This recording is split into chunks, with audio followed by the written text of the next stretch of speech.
अब तक ज़िंदगी को बहुत खुल के जिया है, अब ज़िंदगी को ज़िंदगी की तरह जीना है। ना परवाह थी, ना अफ़सोस था, ना कोई लक्ष्य था, ना किसी मुकाम की तलाश थी, ना किसी की खुशियों की आस थी। बस एक बेरंग सी ज़िंदगी को रंग समझकर ज़िंदगी की एक उड़ान थी। कहने को तो ज़िंदगी को खुल के जीने की बात थी, लेकिन ज़िंदगी को भी शायद किसी नई ज़िंदगी की तलाश थी। बस उसी तलाश में, विचारों के मोलभाव में, सपनों की आग में, नई उमंग और उत्साह के साथ में, नए संसार की तलाश में, नए चेहरों के साथ फिर से ज़िंदगी को जीना है। अब तक ज़िंदगी को बहुत खुल के जिया है, अब ज़िंदगी को ज़िंदगी की तरह जीना है। यूँ तो अब तक भी ज़िंदगी को जी ही रहे थे, यूँ तो अब तक भी ज़िंदगी को जी ही रहे थे। कमी कहाँ थी, कुछ तो हम तब भी थे। क्या हुआ हर दिन साथ वालों के चेहरे बदलते थे तो?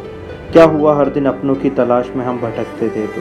क्या हुआ सपनों की उड़ान को मुकाम ना मिल पाया तो? क्या हुआ उस मकाम को अपनों ने ही रोड़ा बनकर अटकाया तो? थी तो वो भी एक ज़िंदगी की कहानी ना।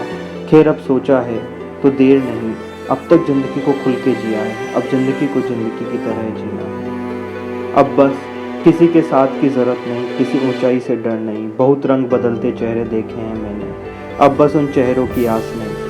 अब सोचा है, अब करना है। मैं एक योद्धा हूँ, मुझे किसी से क्या डरना है। मुझे न तूफान हिला पाएंगे, न डरावनी रातें डरा पाएगी, न बहती नदियाँ मुझे रोक पाएगी। अब मेरे शब्द ही मेरी कहानी बन जाएंगे, क्योंकि अब तक ज़िंदगी को बहुत खुल के जिया है, अब ज़िंदगी को ज़िंदगी की तरह जिया है।